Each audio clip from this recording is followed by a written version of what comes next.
بسم اللہ الرحمن الرحیم۔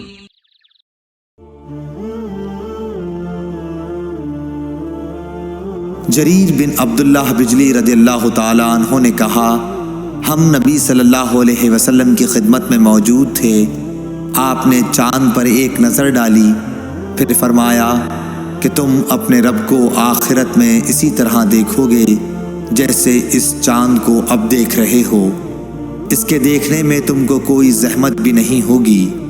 پس اگر تم ایسا کر سکتے ہو کہ سورج طلوع ہونے سے پہلے والی نماز فجر اور سورج غروب ہونے سے پہلے والی نماز عصر سے تمہیں کوئی چیز روک نہ سکے تو ایسا ضرور کرو۔ پھر آپ نے یہ آیت تلاوت فرمائی، پس اپنے مالک کی حمد و تسبیح کر سورج طلوع ہونے اور غروب ہونے سے پہلے۔